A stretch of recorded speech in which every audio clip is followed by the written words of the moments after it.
Hi everybody, and I'm Joey, as you all know, and I'm here to do my first ever movie review for you guys. I'm very excited to do this movie review.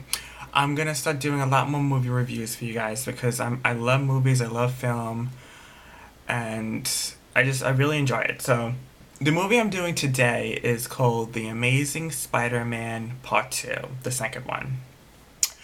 And I really could not stand the first one. I couldn't stand the first one. I love the original three with Tobey Maguire.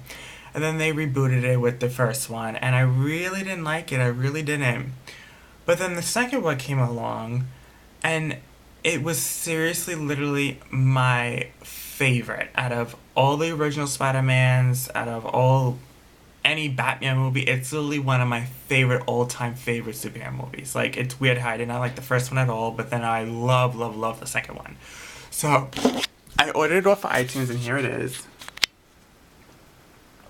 The Amazing Spider-Man 2. I ordered it off of iTunes, so, you know. It was,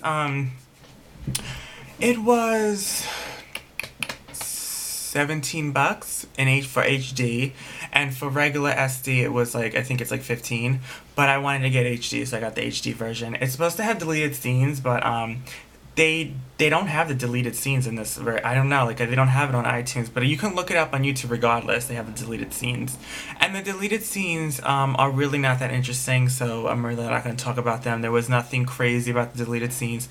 There was one scene with the Green Goblin they could have put in that was in the deleted scenes. But other than that, they really didn't need any of those scenes, and they could have just, done without them. So that's why they're called deleted scenes. But let me get started with the movie review. Okay, so this one has the villains, which are Electro and the Green Goblin. And this movie came out, I think, May 3rd and May 4th of this year, 2014.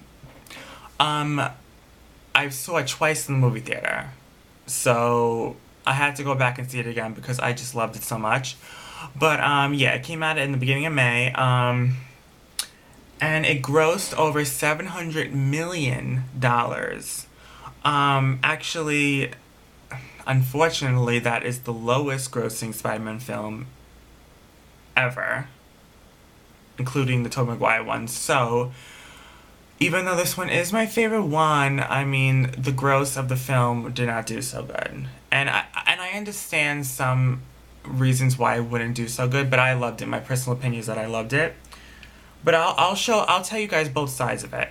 But it did gross over 700 million. The first one grossed, I think, over 750 million or something around there. So it grossed like 30, 40 million more than this one. Not the biggest deal, but it's 40 million. It's big. So yeah, that's the bottom line about that. It stars Andrew Garfield as Spider-Man, what's her name? Emma Stone as Gwen Stacy. It stars Jamie Foxx as Electro, and it stars the new Dan DeHaan, I think that's his name, as Harry Osborn / the Green Goblin. Now, what can I say about this? Dan DeHaan, this is a side note. Dan DeHaan looks a lot like Leonardo DiCaprio. A very young, sexy, evil version of Leonardo DiCaprio in this movie, and it's very, very sexy, I'm going to not lie. So I would definitely see the movie when it comes with that, because there's definitely some good-looking guys in this film. Yeah, Andrew Garfield was amazing as usual. I think he brings a sense of humor to Spider-Man. Tobey Maguire, even though I love those movies, Tobey Maguire really didn't have like a sense of humor. He was too serious. This one, Andrew Garfield's so funny and so full of life, and his sense of humor is amazing, and he just brings comedy, and I love it. Emma Stone, she's so pretty. She does amazing as Gwen Stacy. She's so funny. Just the compatibility in the scenes are just perfect. Like, you can really feel the love. and they look like they if you can feel it, and it's really heart wrenching, and it electrifies. It's like electrifying, like it's like it just touches your heart, like their story, their love story. It's really nice. Jamie Foxx is Electro. At first I was like, Jamie Foxx is Electro. I didn't understand it because like he's usually like I didn't think he would ever play a villain, and this villain's like really, like I don't know how they would have done that, but they did it really well. He was very good. He starts out as this person who really, I don't know, just no one really cared about. It was his birthday, no one gave a shit about him. And then when he becomes Electro, he doesn't give a fuck anymore, people think, and he just wants to wreak havoc. And I like the build up to his character. I do. I like the build up to how he became a villain and why he is the way he is. Dan DeHaan as the Green Goblin. This is the only one problem I have with this movie is that they could have spent a little bit more time with Dan DeHaan as Harry Osborn / the Green Goblin. They could have done a little bit more. It came a little bit too quick. It was like a lecture, then at the very end they just threw the Green Goblin in for shits and giggles. So I really didn't understand that, but I did like his portrayal in the movie. I think Dan DeHaan in real life has just that serious face.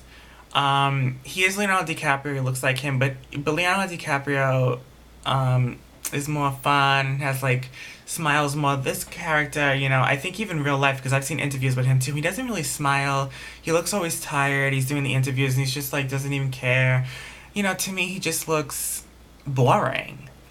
But I think for him in this movie, it was perfect. He was perfect in this movie and for this movie because he just has that evil look about him, and he just portrayed the Green Goblin perfect in my eyes. I think he's perfect. I think in future movies he should get used to playing the villain because that's what he's probably going to be doing because he just has that face that's just like evil.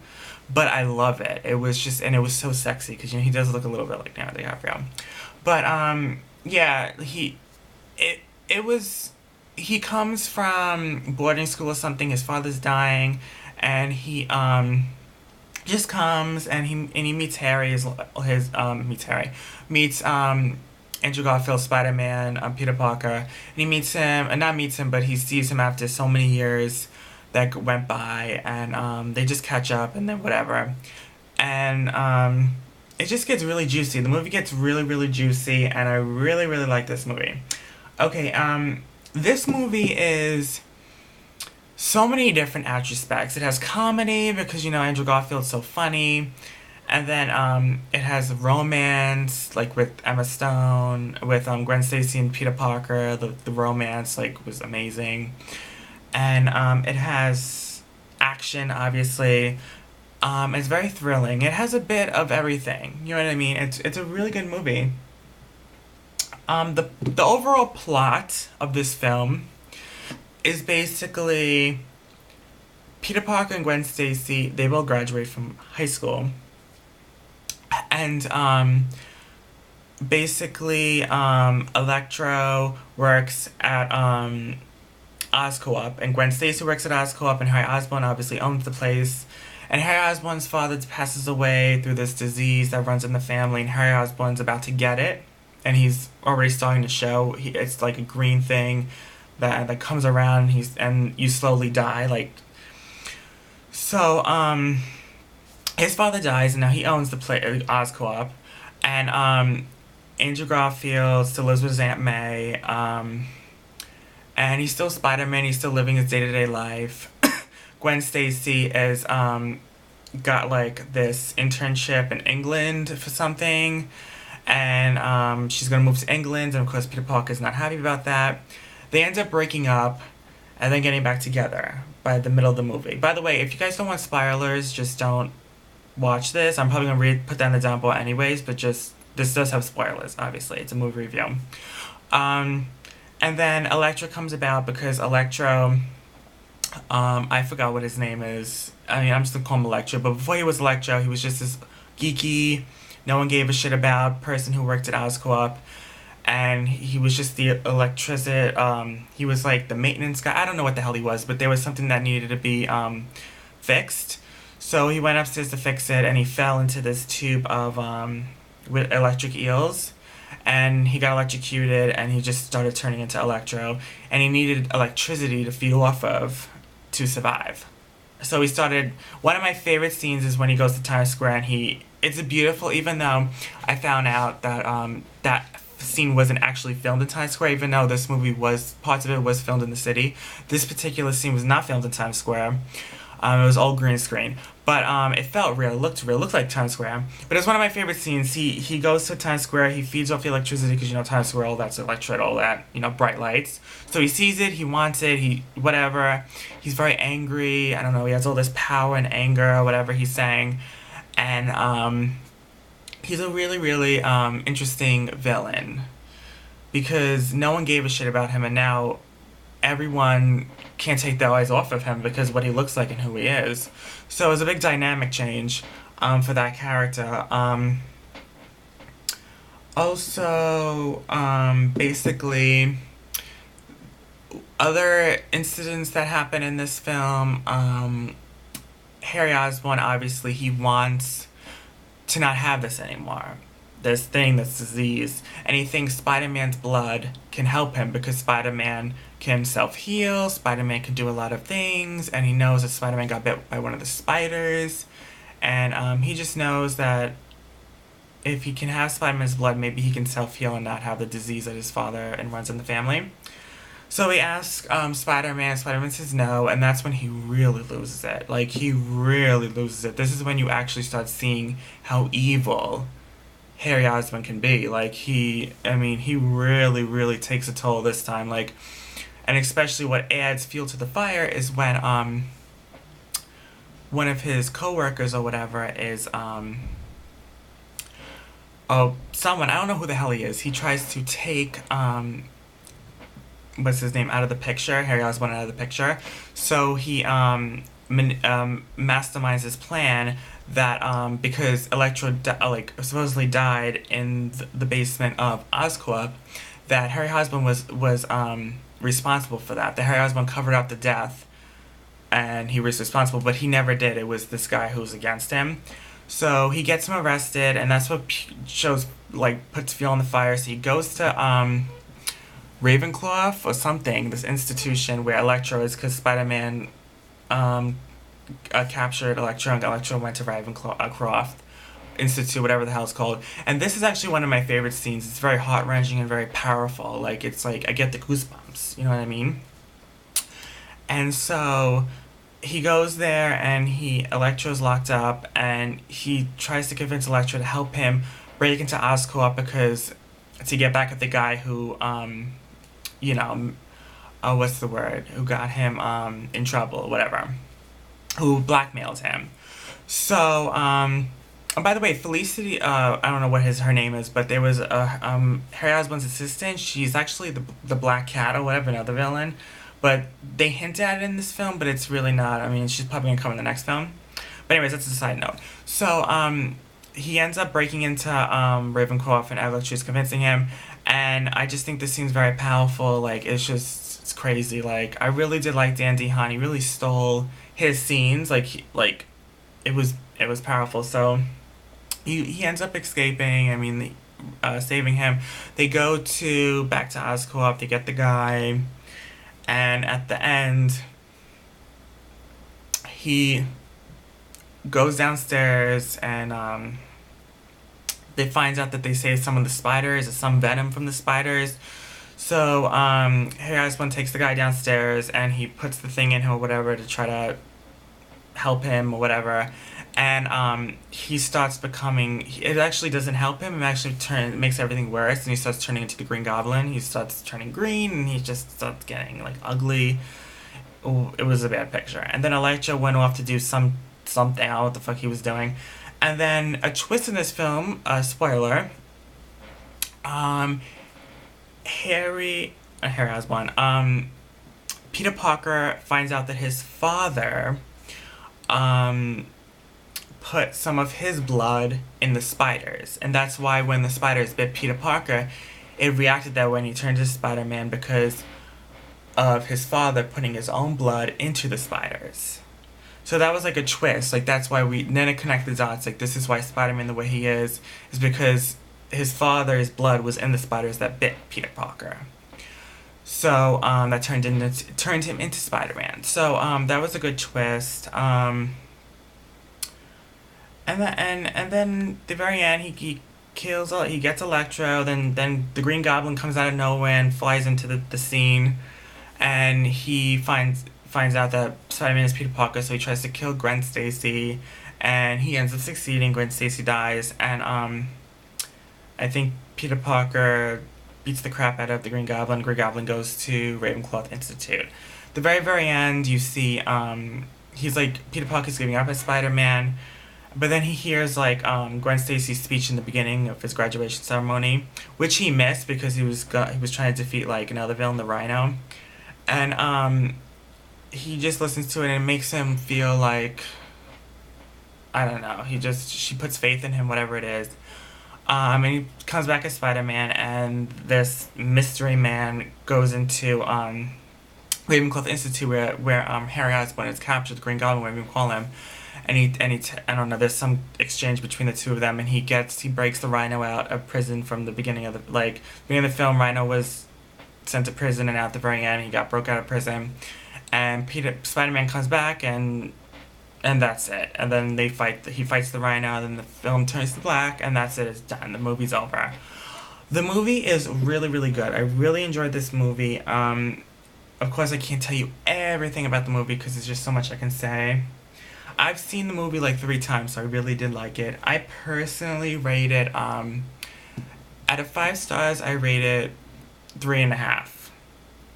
3.5 out of 5 stars, because the reason why I lose 1.5 stars is because the character Green Goblin was very underdeveloped. It really was, and I have to be honest, and I really liked it, but I feel like it needed something else. I feel like it needed like maybe another exchange between Electro and Spider-Man before it became into this big blow up thing. Like, I think they could have developed the characters a little bit better. And I think my brother just texted me. Okay. And I think that's it, really. That was the movie. I love the movie. I think it was a great, great, great movie. And I do recommend it. I recommend it. It's thrilling. It's romance. It has action. It has comedy. It just has everything, and I really love it. And how long is this? Okay, I'm 20 minutes long. Let me stop. So that's it. I think the movie was good. The characters were awesome, and I think the 4th one is coming out. They said 2016, but now they're saying it's pushing it back, and they're gonna do it. The 4th one. I'm sorry, the 3rd one. They're gonna push it for 2018, and I'm like, why is everyone gonna wait 4 years for a new Spider-Man film? That's crazy. But yeah, so that's it. I highly doubt Electro would be in the new film because Electro is, he does end up killing Electro at the very end, so I highly doubt he's gonna be, in the new movie, and Gwen Stacy's dead, so Mary Jane's probably coming in the next movie. I personally actually did, I wrote the third movie. It's called, The Amazing Spiderman 3. I wrote it, and the villains in there is Hydro and Chameleon. And yeah, because I like writing, and I really like the Spider-Man movie, so it just got me going, on the computer. And I really love the movie. So I actually have a short summary of the story I wrote for the 3rd film, and the short summary is Peter Parker, still getting over Gwen Stacy, meets Mary Jane, who moves next door to him and whom he finds an immediate connection with.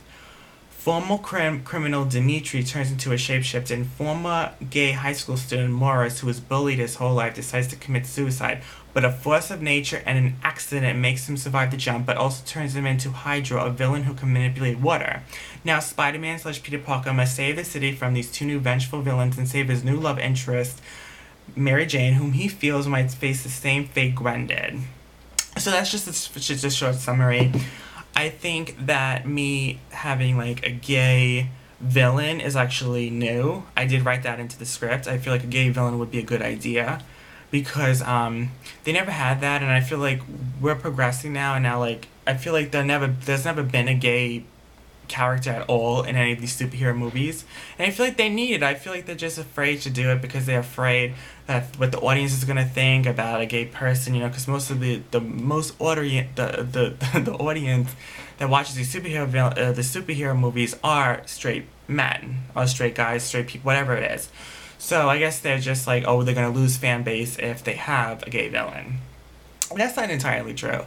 I think we're getting much better. You know, I feel like gay people are coming into movies now, and I think they need a gay villain or a gay character in these superhero movies. And I think a gay villain would actually be interesting because it's like a story. It's like he's getting bullied. He wants to commit suicide, but he doesn't. Like there's a story to it. It's like Electro. Like no one cares about him. No one gives a shit about him. But then when he becomes a villain, he's like this big powerful god.